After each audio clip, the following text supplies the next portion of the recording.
compliqué d'éviter un hard Brexit.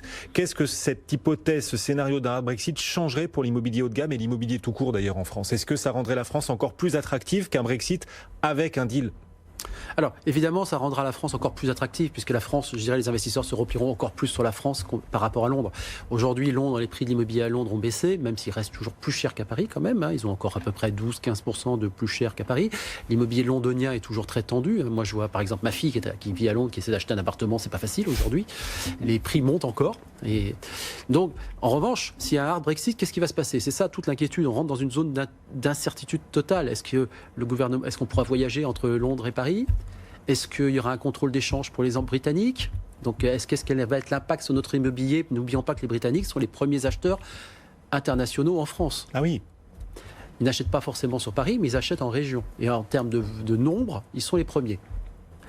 S'ils ne peuvent plus acheter, sortir l'argent d'Angleterre, pourquoi pas? On peut tout imaginer dans tous les scénarios possibles. La baisse de la devise britannique aussi, qui rend l'immobilier français plus cher pour les Britanniques, du coup. Exactement.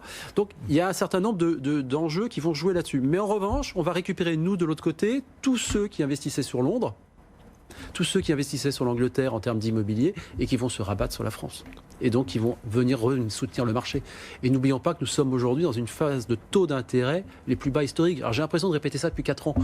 Et je me rappelle des meetings que j'ai eu aux États-Unis, je disais, nous sommes au plus bas historique des taux d'intérêt. Mais on répète ça depuis 4 ans.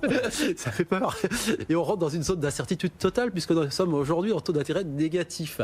Et quand on voit qu'au Danemark, certaines banques commencent à prêter à des taux d'intérêt négatifs pour acheter de l'immobilier, on ne sait pas encore ce qui peut arriver en France demain. Peut-être que ça... Alors, apparemment, le Code civil l'empêche. On ne pourra pas avoir des taux de crédit négatifs en France. Mais enfin, il pourrait encore baisser malgré tout par rapport au niveau actuel. Pour arriver à zéro. Oui. Ça ne serait pas négatif, le zéro.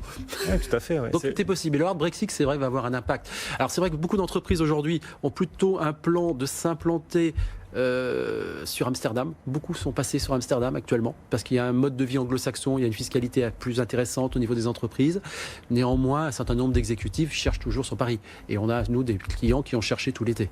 Oui, alors on voit en plus, si on est en pleine campagne municipale là, désormais à Paris, et l'un des candidats qui propose parmi ces mesures phares dans cette phase d'élaboration des programmes, qui propose que dès la jeune enfance, on soit, quand on est un petit garçon, une petite fille, au contact de l'anglais. Voilà, ça peut aussi être une mesure, un outil d'attractivité pour la capitale face au Brexit. Bien sûr, on se demande déjà pourquoi on n'y a pas pensé depuis longtemps.